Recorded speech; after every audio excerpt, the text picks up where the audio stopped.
Okay. Good to go? All right, sounds good. Hey guys, how's it going? Thanks so much for coming in and hearing us talk at you. But there will be a question section afterwards. We're with the Student Initiative for International Development. My name is Bryce Watson. I founded that last year. And essentially our goal is to teach undergraduate students how to actually have an impact on developing communities around the world. And then give them the opportunity to do that themselves. So go abroad and actually implement a project alongside local NGOs and things like that. And my name is Monica, and it's kind of funny how it actually started. So Bryce had this idea, and we kind of randomly met last fall, coming back from a panel that was happening at the Bush School. I believe it was about ISIS. And we were waiting for the bus, of course, because the buses are always late. And so we started talking about, he had gotten back from China, and I had gotten back from Peru. And we were saying, well, we just got back and we really want to continue on learning about international development and kind of what that means and being able to implement that into our careers, but not having to be abroad necessarily, but still learning about it. And so he said that he had this idea about starting an initiative, and I was like, well, of course, I would love to be a part of that. And so that's kind of how it sort of hit the ground running. Yeah. So I already said my name is Bryce Watson. And some of my background, like work that I've done in the past, I worked with Foundation for Sustainable Development, or FSD. I'll give you some more details about who they are down the road because they're actually our official partners for this organization. But I also worked for the Global Cold Chain Alliance, or GCCA. And essentially what they did was make sure things are cold from when you produce them to when you actually sell them on the market. So anything perishable, whether it's tomatoes or vaccines or anything else. And in developing countries, that whole infrastructure just doesn't exist really. And so most of the food actually goes bad. About 30 to 40% of it goes bad from the transition to production to the market. So that's most of what I was working on last semester. And then I also worked with kind of something more in my particular interest, international education with Khan Academy Lite. And I don't know if you guys have used Khan Academy before, but it's essentially a website where you can look at videos and do exercises and help you through different classes. They downloaded all those things and are trying to bring them to rural areas where you don't have internet connection. So that they can provide a really high quality content without necessarily needing that internet connection. The teachers kind of transform from being the providers of the education to being facilitators and just helping out students. So yeah, it's kind of some of my background. Mm-hmm. And so, yes, my name is Monica. I'm a senior, international studies major, and journalism minor. Since coming to A&M, my focus specifically has been Latin America. And so that's why I've been able to be fortunate enough to go to Peru for 2 months, 2 summers ago, and then I went back to Peru for about 2 weeks before studying abroad in Argentina this last semester for 5 months. I was specifically in Buenos Aires working with a local NGO, more with education and more kind of like the slum regions within the city. And then living in Buenos Aires, and I was able to travel around other parts of Argentina as well. And so that's the basis of my experience in Peru. I was working with a children's hospital during my time there, kind of more going in, and that was also child development on homework and things like that. So we wanted to talk a little bit about where we've been and how we got into development in the first place, because that was one of the biggest impetuses to creating this organization in the first place. So for me, I went to China twice actually, first time for 2 months and the second time for 4. And then just recently, about 3 months ago, I got a chance to go to Guatemala for a very short stint, unfortunately. But so this first picture up here, these are 2 kids that I lived with. There's a family in a rural village in Guangzhou, which is a mountainous southern region of China. And one of the most interesting things about this is that the family I lived with was those kids and their grandparents. So all the kids that were old enough to work and all the parents that were not too old to work had already moved into the cities and had to make money to bring back to the village. So that means that these kids end up growing up for a majority of their childhood without necessarily the interaction with their parents, right? That was one of the most interesting things for me about learning about development, is that it's incredibly complicated. And there's so many different factors that go into why these kids are going to grow up in villages and without much opportunity and things like that. And this next picture here, I also worked in Beijing with migrant students. And very briefly, in China, it's kind of an interesting system. If you go from rural to system, so for migrants, they have to create their own private schools. And of course, there's not much money to go into those things, so there's a fairly poor level of education in those areas. So I taught a class there for a couple months, and one of the teachers asked the kids to trace their parents' hands and make a drawing of each one. And the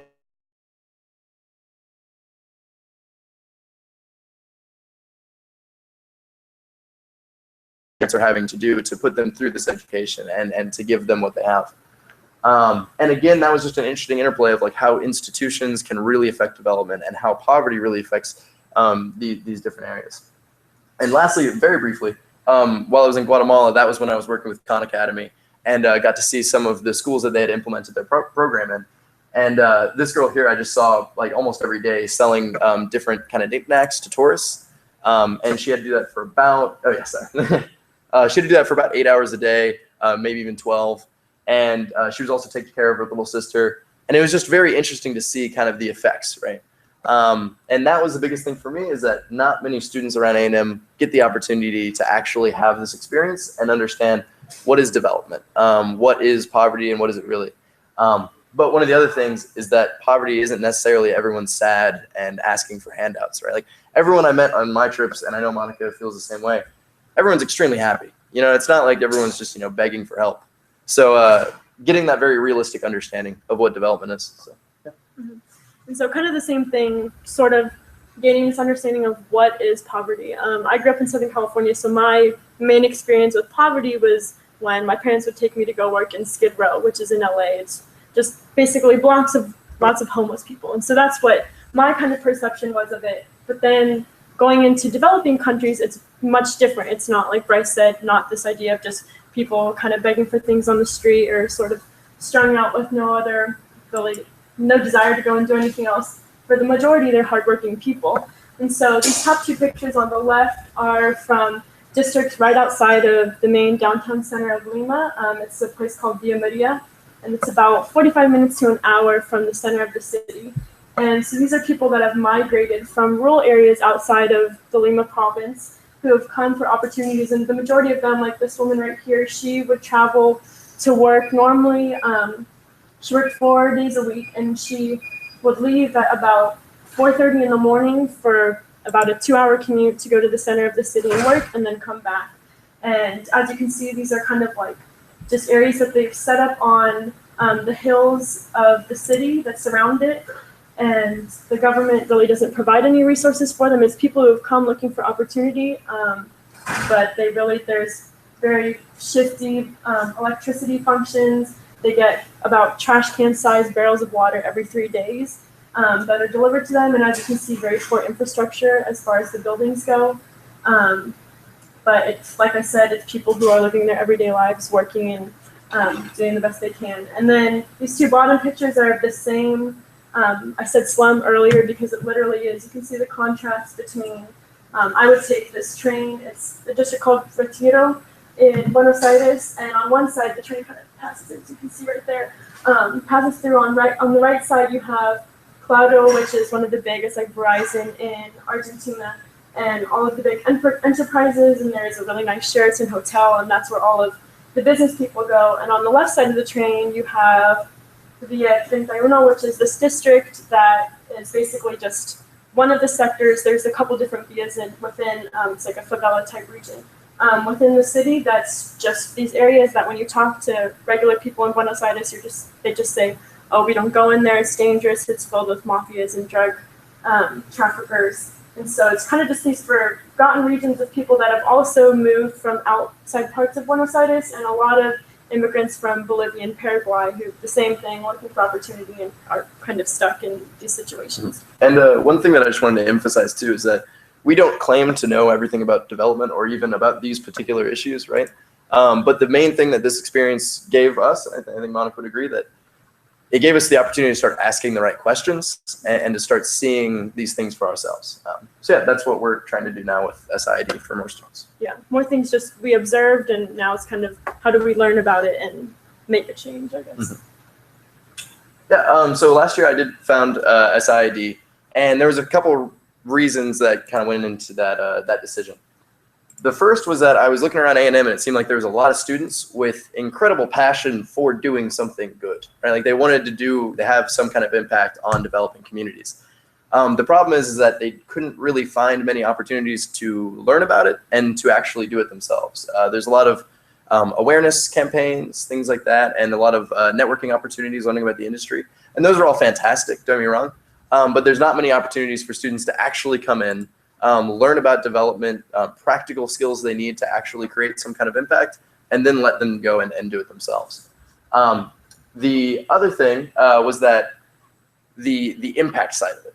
A lot of students don't actually have the opportunity to create something that's their own, and to really feel like they can say that they had a long-term impact on a particular community.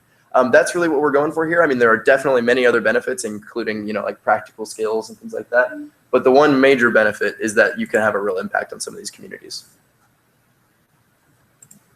And so basically our program is a year-long program, and we're going to have 9 students that'll be working with us. And the students are going to be broken into 3 groups, and they will be given a country and also a specific city that they preference beforehand. And they're going to be doing research, obviously basic, general, the politics, economic situation of the country, and then also discovering and looking into the root issues of that specific city that they'll be studying. And alongside with that, we're going to be having a lot of workshops each month with people from the Bush School, basically all over campus, coming in and talking about development ethics, financial planning, all the things that go into actually making a sustainable project. And so that's part of the design part, and they'll also be writing up proposals, which then the proposals, I think they'll have to be finished by April. Mm-hmm. And the implementation part of it is, I mean, we do these whole big proposals and everything and prepare for a project, but the main part is going abroad and seeing what it's actually like working with NGOs and implementing kind of their goals and what they want to change and work on. So after we finish in the summer, the students will go abroad for 9 weeks and do that within the specific city that they studied. Mm-hmm. And one thing to mention too is that the project that they plan over the year-long program is going to be very different than the project that they actually do abroad. And the reason for that is that you can't really do a proper needs assessment unless you're on the ground, talking to local people, talking to local NGOs, things like that. So the program that they design here is really just a training program so that when they get abroad, they can hit the ground running and have this incredible experience that they have to back them up and to create the best program that they could. Because right now, the FSD, the program that they go abroad with, generally just sends one student abroad, teaches them for about a week or so, and then allows them to work with local NGOs. So we think our program will really supply our students with the skills they need to create better projects that have ever been created before. So these are some of the workshops that Monica mentioned as well. Each one of them is designed to make sure that our students have all the practical knowledge they need to be able to create a successful program. And as you can see, some of these things, like development theories, isn't necessarily like a specific skill, but it is necessary to understand kind of the broad arguments that are happening in development, whether you should be going from top down or bottom up, institutions versus just regular programs. And there's tons of debates. Also, it gives our students an opportunity to learn what kind of field they want to get into down the road and where they want to follow this career path. These are the faculty that are teaching those workshops. They all have 20 to 30 years of experience in development in a variety of different sectors, whether it's agriculture, healthcare, education. And honestly, they've just been fantastic. They're extremely passionate about the program, and they're going to be making sure that our students are kind of guided in the right direction. The key that we want to make a distinction on, though, is that they are only guiding. Our students have complete control over their project. They control what it's going to be about, what region to focus on, and everything else. These just make sure that they are on the right path. And so this is just a brief breakdown of what our year-long program is going to look like. Each month we'll have specific objectives. For example, this month is kind of just going to be going over the specific background of the country and region, and then also identifying key issues and kind of what are the preferences and perceptions of that issue for the people. And we'll also be having workshops, and at the end of each month, the students and groups are going to create a presentation and present that so that we can have talks about it and also constructive criticism. It'll kind of be a marker for that each month students are meeting their goals and moving on along with the proposal writing process. And that also allows our students to kind of learn from each other too, so that they learn about a variety of different regions rather than just their own. This is our main partner, as I mentioned before, Foundation for Sustainable Development, or FSD. And they've been doing this for about 25 years. They get students to pay about $4,500 to go abroad and work with local NGOs and local people to create some kind of development project. They have an 80% sustainability rate as far as other projects goes, and that means that each one of their projects lasts at least 5 years after it's been created. Right? So you know that if you create a project like this, it's going to be lasting for a long time. It's not just going to be destroyed right after you leave, after you're not even done. Yeah, that's essentially FSD, and they're going to be taking care of the entire abroad portion of our organization. So these are, within FSD, they have countries that they specifically work in. As you can see, Nicaragua, Argentina, Bolivia, Uganda, Kenya, and India. Right now, Kenya does have a travel warning on it, so we're going to be working with A&M to see if we can still send students there if students choose to work into the 2 cities that are offered in Kenya. And for Salta is the region in Argentina that FSD has, and for that specific site, there is a language requirement for Spanish. So if we do have a group that meets that placement level, then they'll be able to go and work there. All right, so these are some previous projects that other interns have done while abroad. The first of which is improving fishing practices in Mombasa, Kenya. What's interesting about Kenya is in, I think, 1989, they decided to kind of nationalize their fishing industry. So the government has a lot of control over how the fishing industry is working and how the fishermen practice their trade. So a major change has started to become where they have these fishing units, fishing management units on the beaches of Kenya, so that there's a place for the local people to meet with government officials and be a part of that decision-making process, to make sure that the knowledge that the local people have of how to sustainably fish these regions, because they've been doing it for years and years and years and years and years, they can be a part of that decision-making process. The other thing is they provide training so that they can give other fishermen new sustainable ideas that they hadn't had before, or new equipment that they might need, things like that. And then this next project here was also by an intern that worked with FSD. It was nutrition and healthcare in Cochabamba, Bolivia. And basically what this intern did is he went and worked with a local NGO that was already working on healthcare. And he basically created a program. It was kind of like seminars that parents could come into to work on enterprise and basic sanitation, kind of like requirements, I guess you could say, that people could practice within the household. And then also going through nutrition and a way to take the resources and food that they do have within the area and kind of combat malnutrition and make a better diet on a daily basis. Yeah, and then this one here, it's an organization that works to help orphans of AIDS and conflict.